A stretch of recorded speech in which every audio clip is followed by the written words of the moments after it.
Good day there. I have been away for quite some time now. I haven't been on a hiatus. I've been in Portugal actually, visiting several key occult centres in the Lisbon area. And these are, for example, the Convento do Cristo in Tomar, Portugal, and also Sintra. Sintra is, of course, the most famous. But I will be doing several videos, probably a video series actually. I've written a sort of book around this since I've got back, regarding the demiurge Ion, the coming age of Aquarius, as Steiner stated, the incarnation of Ahriman. I'm linking this all together.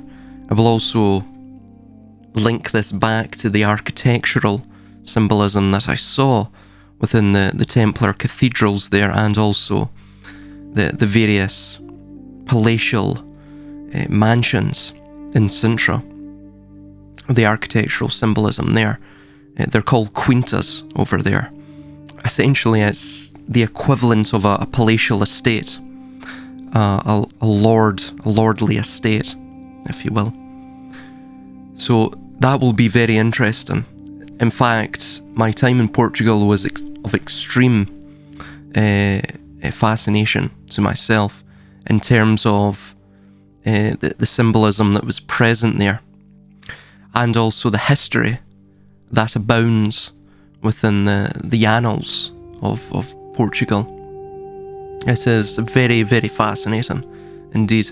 I would strongly recommend, of course, that you visit both Sintra and Tomar, the Convento do Cristo, that is there. And the Portuguese, of course, are extremely hospitable people. They are very well-mannered, very jovial. They they have a very, that sort of laid-back Latin or Mediterranean behaviour or mannerism.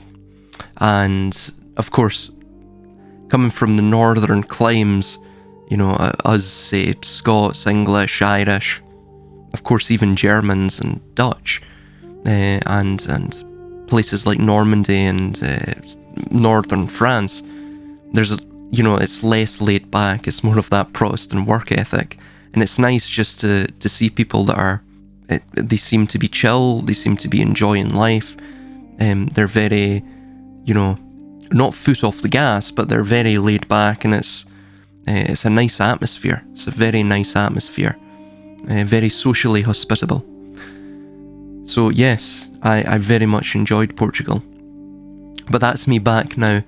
I have actually several series I want to get to on the population collapse. All of these will be made into books as well. I'm writing prodigiously on all of these topics, and I'm hoping to get these video series done very, very soon. I just want to ask your opinion though, if you could put it in the comments section. How do you feel about multi-part series? Just let me know what you think regarding that in the comments section. And before we begin as well, if you could like, subscribe, share, and of course leave your feedback as well. It helps us within the algorithm, the absolutely censorious algorithm. It helps us get out there. So this video will be a sort of deep dive into symbolism, into the death and resurrection motif that we see within the occult. And it will also be a step back from the maelstrom that we see right now within the world, and to see it for what it is, to see the stage play, to see the theatrics of it all, and to not become embroiled in it as an actor, to take off the mask, which interestingly was another architectural motif that was present at the Convento do Cristo in Tomar, Portugal, the Templar monastery there, later to become the Knights of the Order of Christ, founded in 1319. Of course, the Templars were outlawed in 1312. But it will be a deep dive into that, an analysis of that. So to begin, it is only from the dark cave that one can discern the light. We must test our temperance, our essence, and only from there can we gain the benefit of self-knowledge. It is an inconvenient constant within the universe that to create one must first destroy the sculptor and the block of marble, the potter and the clay, the blacksmith and the metal. Humanity, out of all other beings in this world, has the intelligence and the ability to modulate their voice, synthesizing their thoughts through frequency, with this frequency then later crystallized into the written symbol. We are a being similar to Abraxas in its hidden sense, where we can be of both extremes and everything in between. By this, I mean that humans can become close to the divine in their psychological and spiritual state, but in the same vein, in the same breath, a human may also be lower than an animal and engage in the most self-destructive acts. We are a species of extreme psychic variance, but this seems correlated to our need to chart the confines of our perceivable psycho-spiritual pen. In this sense, yes, it is why being human is equally a gift and a curse, that we know the profundity of love and the depths of hate in the same lifetime, the callousness of the kill and the warmth of nurture, the tranquility of silence and the deafening brutality of war. By that token, we are but one continual exhalation of the kaleidoscope of all potential, condensed into the confines of flesh, propped up by the scaffolding of bone, and all together housing a treasure at the head of this temple of man. The gift of being man is that we may discover this treasure and bask in the glorious myth we write, by the ink of action and the will to do, recounting our exploits. The escape is not physical, but like a prison can only physically hold a man with a burning passion to be free, with his thoughts and spirit being beyond the remit of the warden, then so too can we remain free and good in a world that is ruled by the polarities of evil. The issue with this world is that it was conjured by an inextricable knot of forces, with each force dwelling inside of our psyche and animating our intent into action. This, for some, would be the polarity of evil between the perpetual rebel and the eternal tyrant, Lucifer and Ahriman, or Satan. For example, temperance of these extremes, in the Gnostic sense, would be Christ, or the eclipsing of both that sun and moon into the black star, the black sun.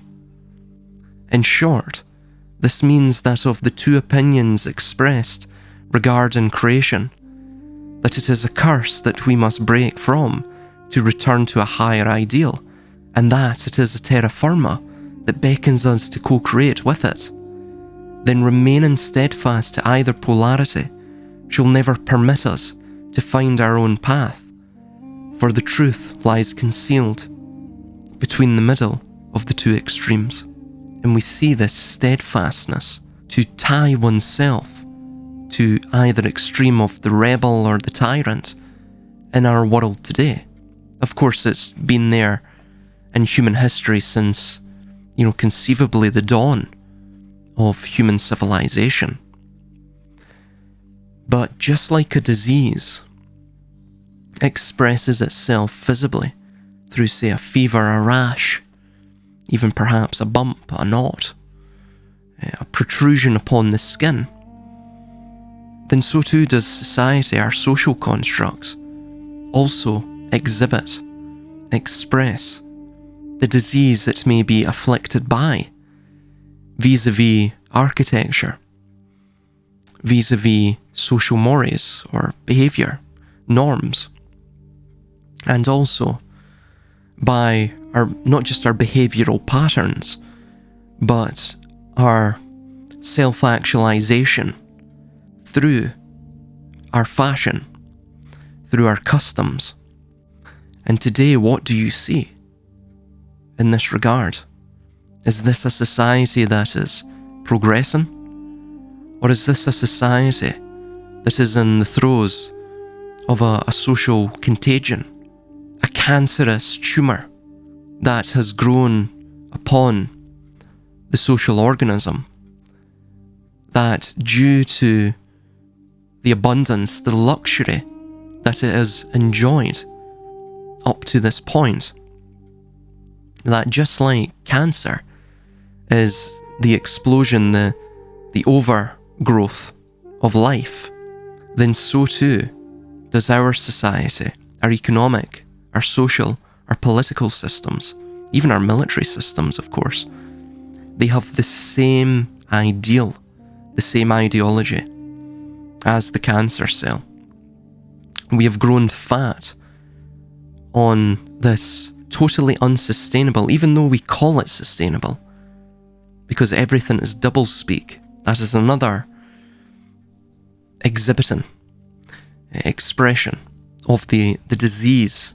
It's the crux of society, that we see this as sustainable, yet it is totally unsustainable. It cannot be sustained, this type of mentality of infinite growth. And even our unnatural way of living, our modality of being within the modern or postmodern world is completely unsustainable, right? Of course, a disease is the same state. It is unsustainable. Of course, specifically cancer, which is predicated on the pathogenicity, that it must constantly multiply, it must constantly seek infinite growth. Eventually that leads, again as I've stated, to death, just like was occurring within our own world. The learned and wise knew to be patient, to boil the beast slowly, and thus the beast shall be unaware of its fate due to its predilection for laxity and vain pastime, most assuredly that of superstition. For perdition shall be made pregnant in the warm comfort of apathy, and shall perdition multiply from its womb. The nations will see fire in the eyes of those they castigated, and they shall be made to bow before those they foolishly thought inferior. The meek shall inherit the earth, those with nothing to lose. As I heard mentioned long ago, in the weary mists of time, one need only have these things to live a simple and fulfilling life, to ensure they omit ignorance, fear, superstition, rigid moral and theological dogma, and attachment to the impermanent from their lives. These things are logic, or knowledge of how they arrived at what they know, ethics, or knowledge of how the world should be in the striving of one's right and principled action, and physics, or knowledge of how the world is and its elements formed.